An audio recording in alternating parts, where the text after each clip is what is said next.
Et donc, c'est un bon endroit, l'IAP, pour vous parler de Beta Pictoris. C'est un bon endroit parce que, effectivement, comme Jacques l'a dit, les premiers travaux en France et en Europe sur Beta Pic ont été faits ici, ont été initiés ici. Et c'est aussi un endroit difficile parce qu'il y a des spécialistes dans la salle. Et donc, je vais vous parler un petit peu, je vais vous faire une petite revue de ce qui a été, de ce qu'on connaît depuis 25 ans, hein, depuis qu'on a commencé l'étude de Beta Pic, à la fois sur le gaz et la poussière, en me focalisant sur les aspects formation des planètes, lien avec la formation planétaire. Je vous parlerai un peu plus de l'imagerie des exoplanètes et de Beta Pic en particulier, et toujours ce que ça nous apporte sur la connaissance de la formation des systèmes planétaires. Et je vous parlerai ensuite du futur. Alors bon, quand j'ai commencé ma thèse sur Beta Pic, c'était la première thèse sur cette étoile, c'était facile parce que rien n'avait été fait. Il y avait 2 publis ou une publi sur l'étoile. Maintenant, il y en a plus de 1000. Donc, c'est pas possible de faire une revue complète et vous allez avoir ici une vue biaisée. C'est ma vue de ce système et elle est forcément très biaisée. Alors, on revient donc il y a 25 ans avec une découverte majeure par le satellite IRAS de la présence d'excès en infrarouge thermique à 25, 60, 100 microns. D'excès de lumière autour de Vega d'abord et ensuite de 3 autres étoiles, Vega, Fomalhaute, Epsilon Eridani et Beta Pictoris. Et cet excès-là était indicatif de présence de poussière froide à plusieurs dizaines d'unités astronomiques des étoiles. Dans le cas de Beta Pic, très peu de temps après, des astronomes américains ont pu faire une image de cette poussière et la voir ici sous la forme d'un disque qui était visible grâce à un coronographe qui est mis au foyer ici pour cacher la lumière de l'étoile, un disque entre 100 et 400 unités astronomiques. L'aspect plat du disque a fait associer ce système tout de suite à quelque chose qui était en lien avec la formation planétaire, mais ce n'était pas du tout clair à cette époque-là de savoir si c'était un système dans lequel des planètes s'étaient déjà formées ou allaient se former. Mais en tout cas, ce qui était clair, c'est que les grains qui participaient à la diffusion ici, on est en optique, les grains qui diffusaient étaient, à cause de la pression de radiation de l'étoile et de l'effet Poynting-Robertson, étaient forcément des grains dont la durée de vie est très courte. Par conséquent, ils avaient besoin d'être reformés, refabriqués de manière régulière. Et l'explication possible, la seule explication possible, était qu'ils étaient reformés à partir de collisions entre des corps plus gros ou de l'évaporation de corps plus gros. Mais en tout cas, ces disques que l'on a appelés les disques débris, et Beta Pic est devenu le prototype de ces disques débris, sont des disques qui sont forcément en lien avec la formation planétaire, en particulier avec l'étape des planétésimaux, qui sont les briques de base de la formation des planètes telluriques et du noyau des planètes géantes.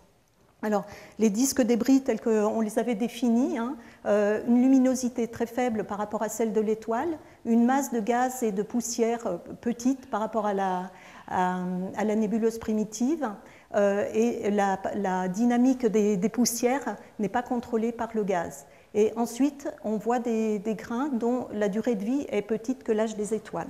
Alors voilà la SED de Beta Pic. On ne connaît pas encore précisément la masse de la poussière, mais elle est à peu près au maximum de 10 masses terrestres. Donc ça veut dire que la masse de gaz est aussi très petite, elle. Et ça veut dire qu'il n'y a plus assez de matériaux pour former des planètes géantes aujourd'hui. S'il y en a, elles se sont formées, mais il n'y a plus moyen d'en former maintenant. Alors Beta Pic a été vraiment le laboratoire de l'étude de la formation des systèmes planétaires. Et on voit ici, depuis le domaine visible au cours du temps et au cours des longueurs d'onde, donc dans le visible, le proche infrarouge, l'infrarouge thermique, le submillimétrique et le millimétrique ici, une partie des images qui ont été faites et chacune révèle des propriétés intéressantes. On voit l'effet en fonction du temps de la résolution spatiale qui s'est nettement améliorée avec le télescope spatial et les systèmes d'optique adaptative au sol. L'importance de l'infrarouge thermique qui révèle des poussières différentes, des poussières dans des états différents des poussières fines, submicroniques. Les données ici Herschel, avec le disque très bien résolu, des données de test ALMA dont on nous dit qu'il ne faut pas les croire, mais les voilà quand même, et puis des données millimétriques très bien résolues. Donc on a maintenant toute une panoplie d'images pour essayer de reconstituer, de tracer la poussière autour de l'étoile. Alors là, je vais vous donner quelques aspects, pas tout évidemment, mais qui me paraissent intéressants dans le contexte de la discussion d'aujourd'hui. Le disque, maintenant, on sait qu'il s'étale, on peut le voir jusqu'à plus de 800 unités astronomiques, donc extrêmement loin, mais évidemment, c'est plus vers l'intérieur qu'on va être intéressé, parce que c'est ici que se sont formées des planètes, s'il y en a. Alors la première chose qui a été vue, c'était qu'à peu près à une centaine d'unités astronomiques, la distribution de lumière avait une chute cassée brusquement, ce qui voulait dire que à partir d'une centaine d'unités astronomiques, il se passait quelque chose. Soit il y avait moins de grains, soit on produisait moins de grains, soit les caractéristiques des grains changeaient, mais il y avait quelque chose qui se passe. L'infrarouge moyen nous dit qu'il y a à l'intérieur du système un vide relatif, c'est-à-dire qu'il y a moins de poussière quand on est très près de l'étoile, ce qui peut faire penser au fait que la matière a été déjà utilisée pour former des planètes. Il y a aussi des spectres à 10 microns qui montrent la présence de silicates en émission, dont la forme est assez proche de celle des comètes du système solaire. Ça, c'est intéressant. Les dernières données dans le millimétrique sont très intéressantes parce que le millimétrique trace des poussières qui sont plus grosses que celles qu'on voit ici dans le visible, par exemple, à 800 nanomètres. Et en fait, ce que ces données révèlent, c'est que l'essentiel de l'émission millimétrique vient d'une espèce d'anneau, je vais dire, qui est assez mal contraint, mais quand même qui pique à peu près à une centaine d'unités astronomiques, donc à peu près à cet endroit-là, par ici, et qu'après on a une brusque chute des grains millimétriques à cet endroit-là.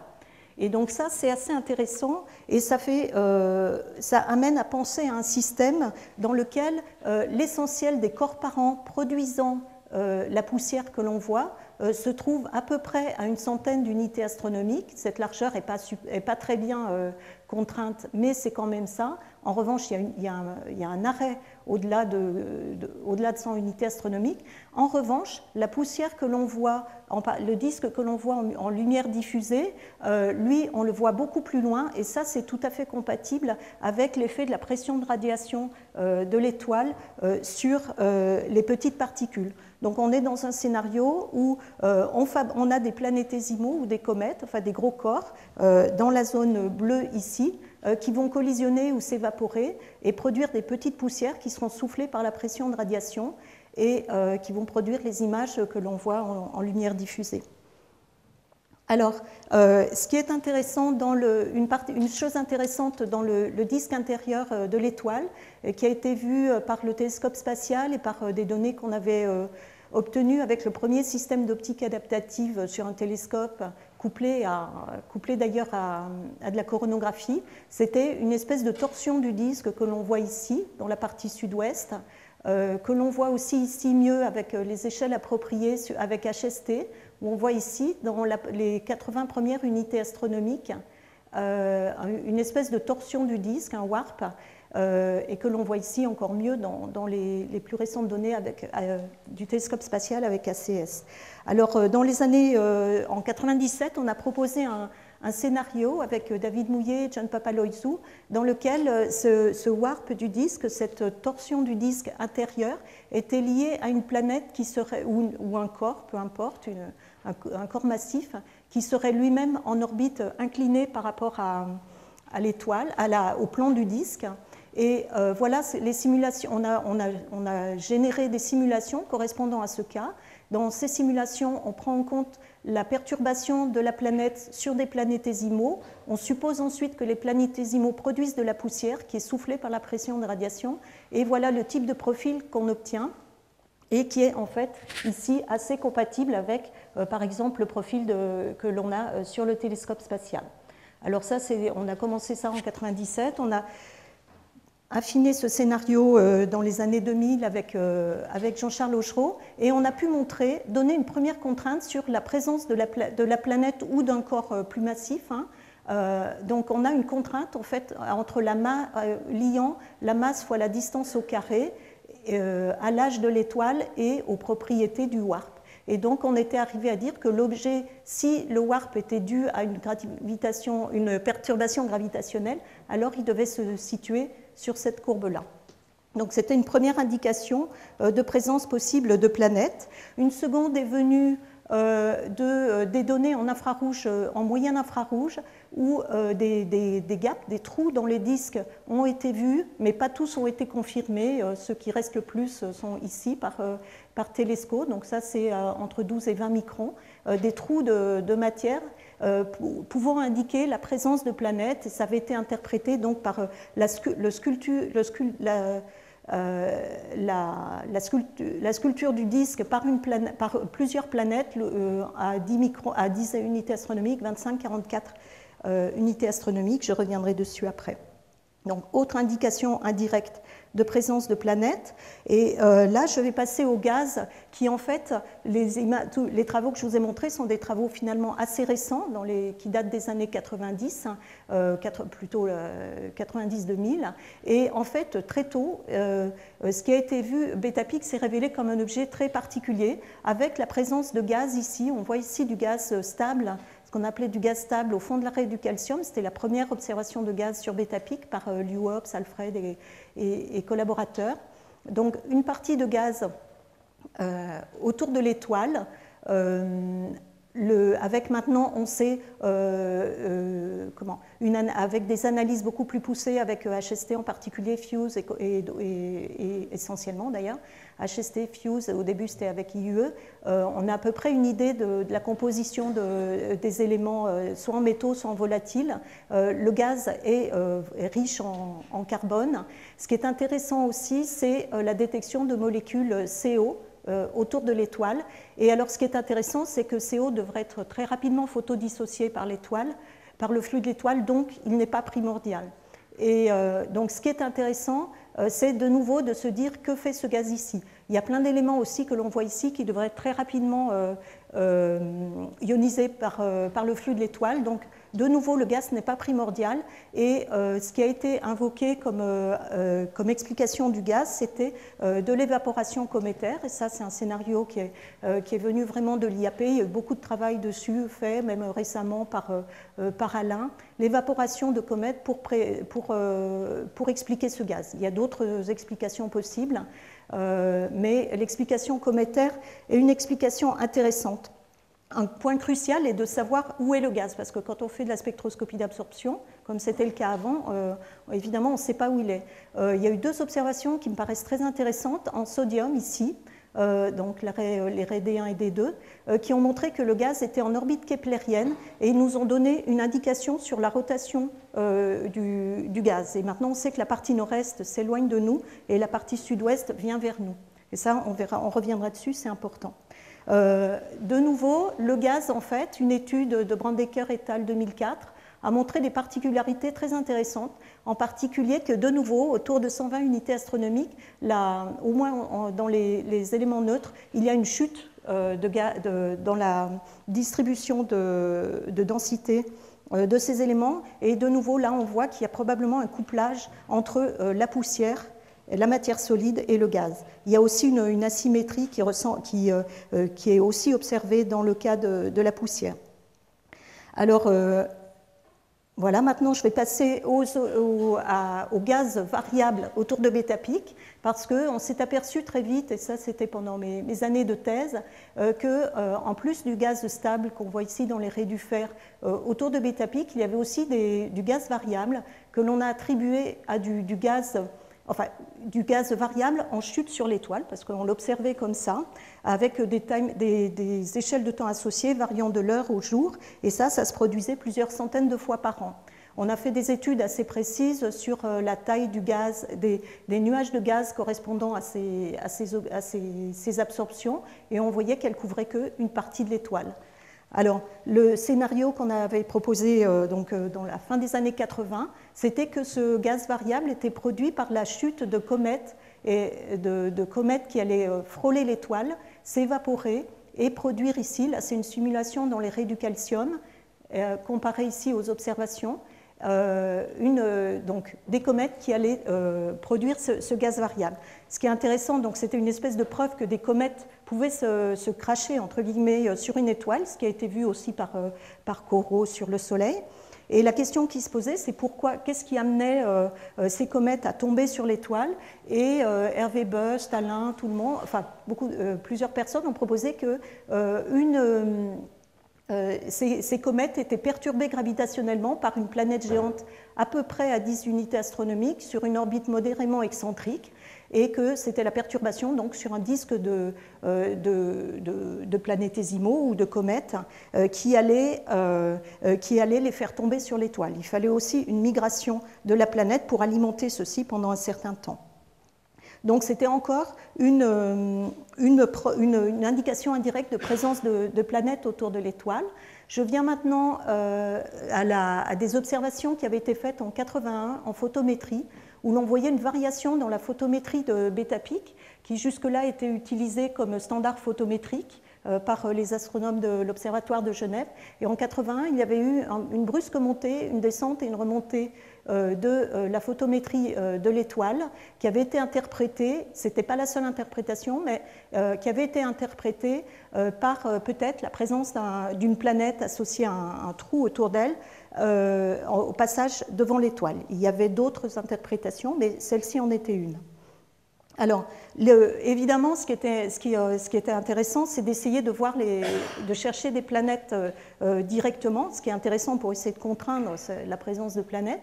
Alors, je vous ai mis ici à l'échelle le Soleil, la Terre et un Jupiter à 5 unités astronomiques vus de 10 parsecs, et je vous ai mis par-dessus une PSF, une image donc de l'étoile vue par le télescope, par le VLT, sans correction de la turbulence. On voit que la planète et même un Jupiter qui est relativement loin de son étoile est dans le halo de l'étoile, dans la tache de Cygne, et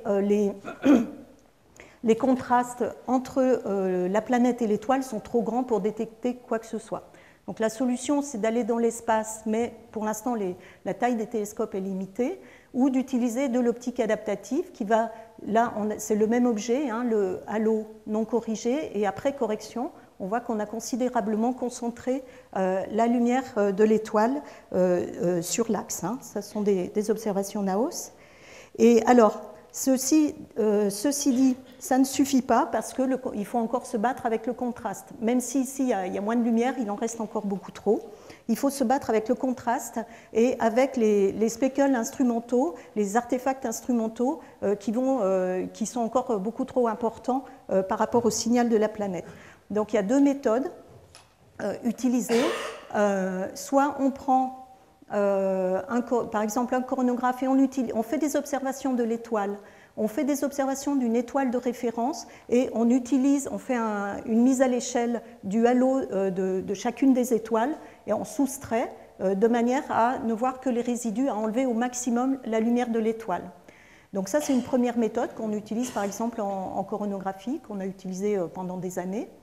Une seconde méthode qui a été développée plus récemment, c'est d'utiliser l'étoile elle-même, c'est-à-dire ne pas aller chercher d'étoiles de comparaison, mais ce qu'on fait, c'est qu'on va fixer la pupille du télescope et on va laisser tourner le champ sur le détecteur. On va enregistrer beaucoup de données avec le champ qui tourne sur le détecteur et on va construire la PSF de comparaison, de référence à partir de l'étoile elle-même. Donc ça a beaucoup d'avantages parce que on va corriger vraiment des speckles de l'étoile et au même moment. Donc en pratique, on prend notre cube de données avec le champ qui tourne sur chacune des images individuelles, on construit d'une manière ou d'une autre, par exemple par médiane dans le cube, une seule PSF, la PSF de l'étoile, qu'on retranche à chacune des images avec le champ qui tourne toujours. On fait une dérotation de chacune des images, on collapse les données pour obtenir, on l'espère, la planète. Alors, ça c'est ce qu'on appelle l'imagerie différentielle angulaire, qui a été proposée par Christian Marois. Et je vais vous montrer ici un exemple. Alors là, vous avez une image qui n'est pas tout à fait l'image initiale, qui est l'image initiale avec un petit filtrage pour enlever la saturation. Et vous allez voir ici un petit truc, par exemple. Ici, vous avez ce qu'on appelle une image de résidu. Donc, c'est une image du cube à laquelle on a enlevé la référence. On voit ici un petit peu mieux.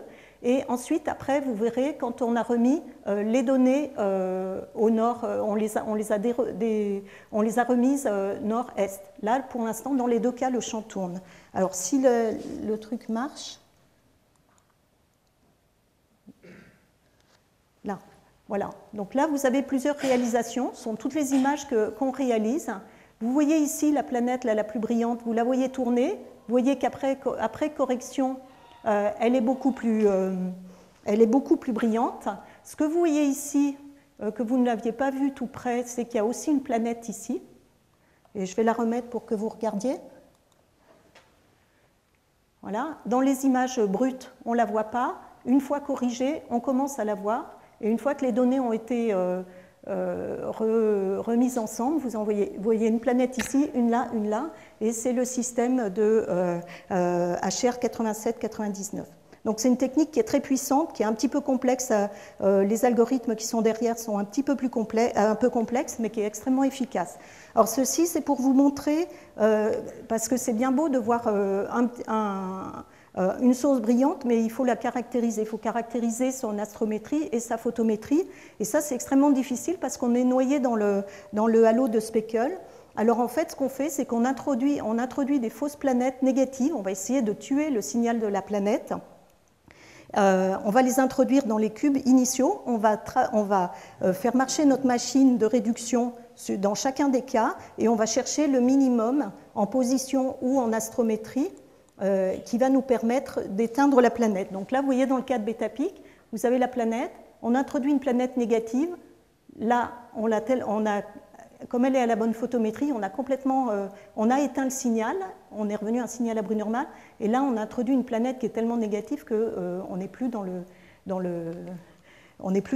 bruit normal. Donc voilà, c'est comme ça qu'on travaille, c'est pour vous montrer qu'on doit vraiment se battre avec les speckles de l'étoile. Alors, en utilisant la première technique, là c'est en comparant à une étoile, en traitant des données qu'on avait obtenues en 2003 avec Naos dans la bande L'. On a trouvé ce petit signal ici à 400 millisecondes de l'étoile, donc 8 unités astronomiques en distance projetée. Donc là, on est vraiment en plein dans le halo de l'étoile. Hein. À cette échelle, le halo, il tient toute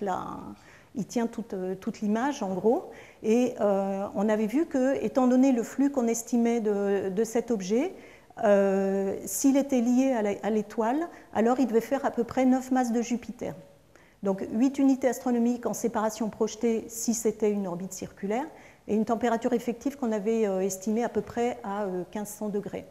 Alors ce qui était intéressant, c'était que la planète se trouvait dans la direction du disque de poussière qu'on avait vu depuis des années en fait.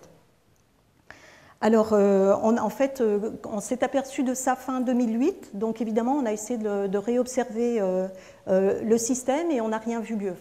Début 2009, on n'a rien vu, etc. Donc, on a été un petit peu patient et fin 2009, à l'automne 2009, on a vu ça ici.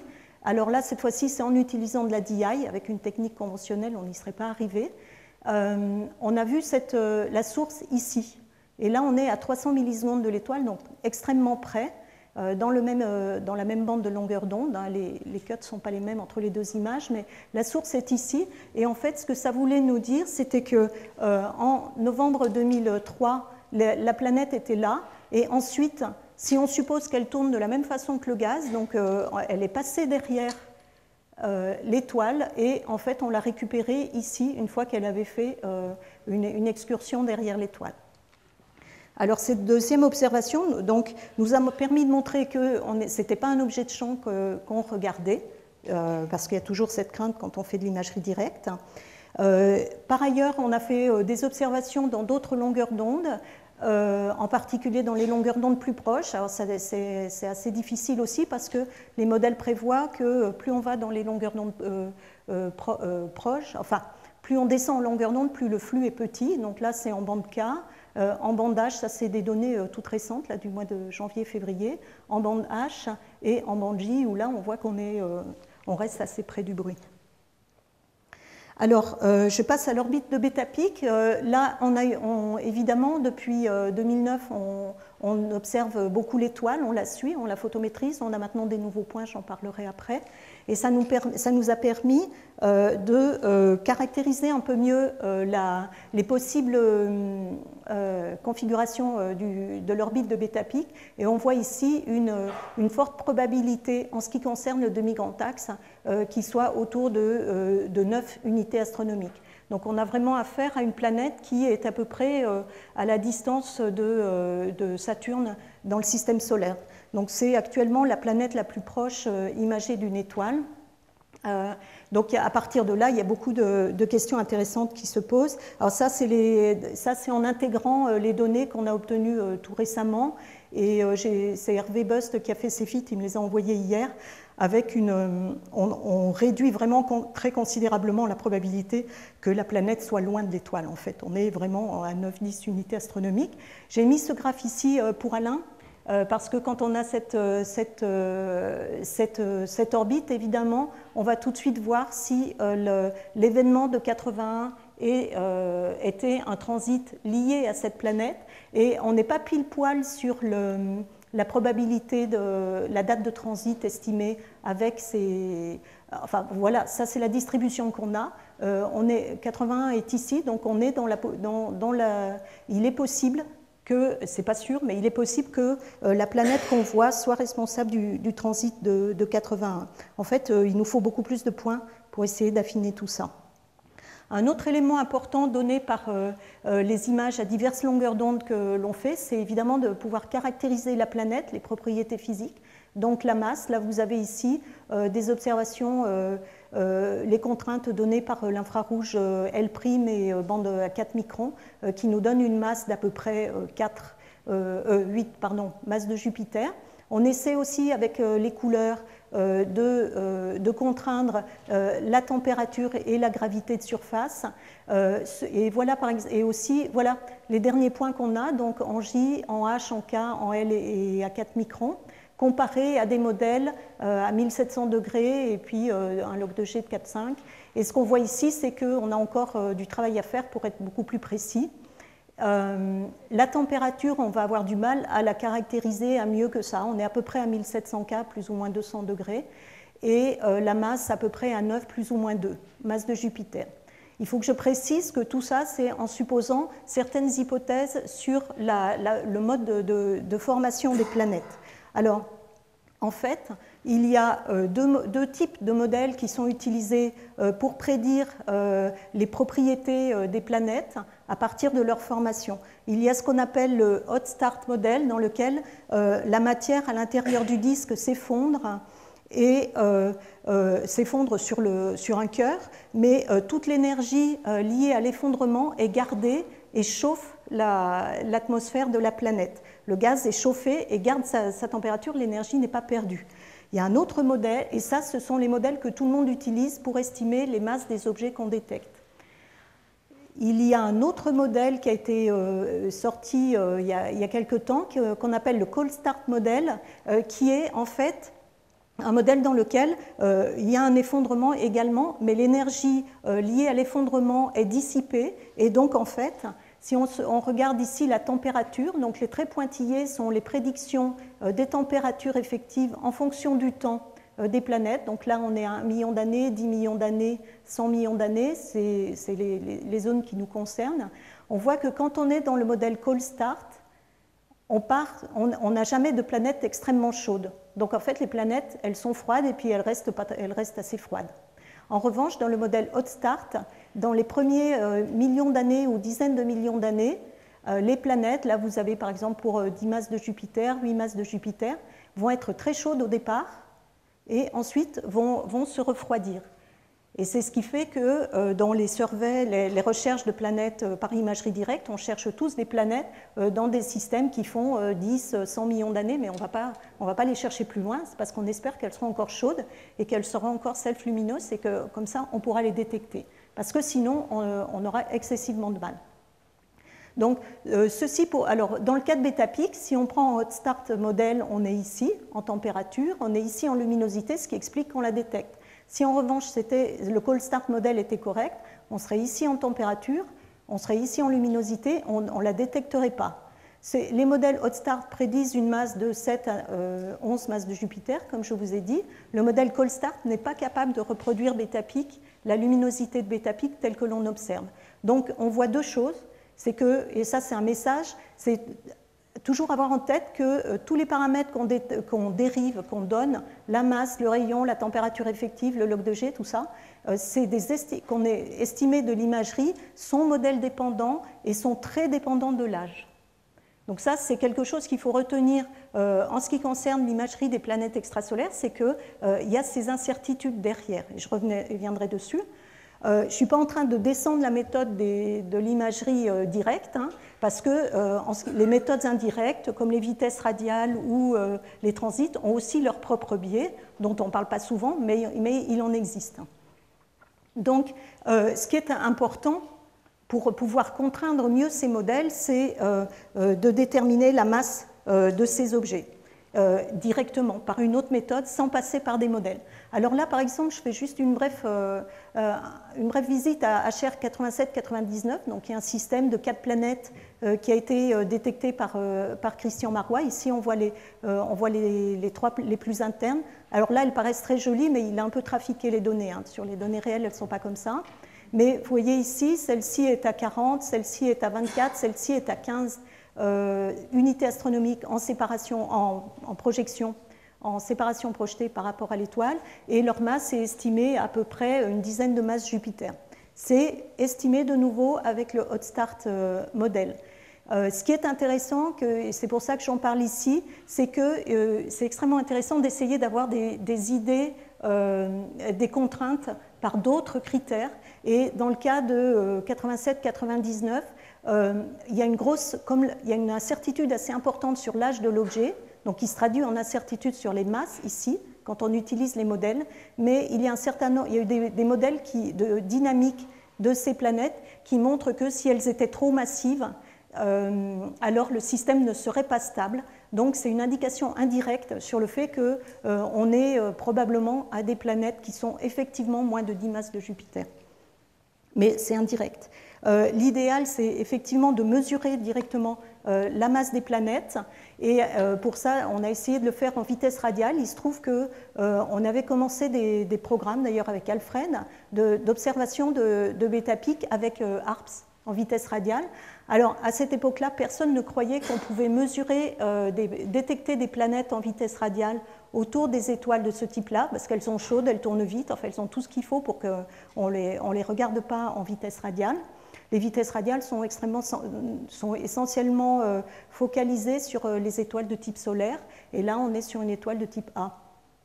Donc, en fait, il se trouve qu'on a des données ARPS tout au long du temps, avec ici ces données-là qui correspondent à la position de Betapic au moment où elle était au nord-est, et là, ici, à cette position-là, où elle était, je ne sais plus, je ne vois plus, où elle était au sud-ouest. Et utilisant ces données-là, on a pu contraindre la masse de la planète on a pu déterminer une masse dynamique de la planète en utilisant à la fois la connaissance de l'orbite de Betapic grâce à l'imagerie et les vitesses radiales.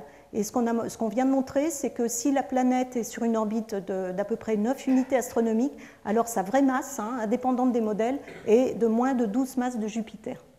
Donc ça veut dire que les modèles cold start, tels qu'ils existent actuellement, ne sont pas capables de reproduire ça et ont un problème, parce que la masse est vraiment plus petite que ça.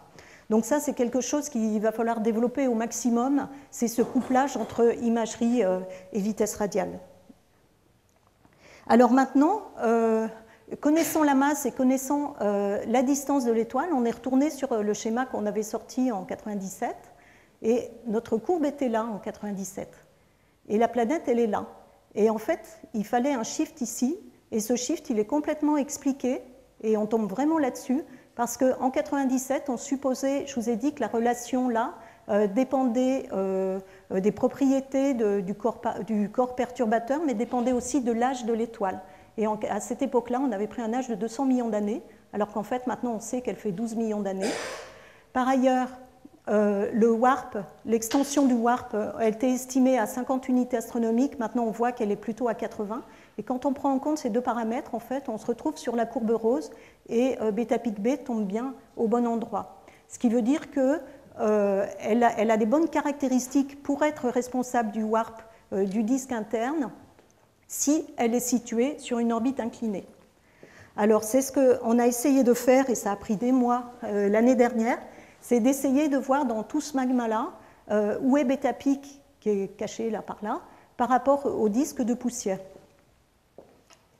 de manière extrêmement précise. Alors voilà ici donc les données qu'on a eues en début d'année dernière en K avec NACO toujours. Donc on voit bien ici le warp, on le voit là aussi, et Betapic elle est à l'intérieur de ce truc-là.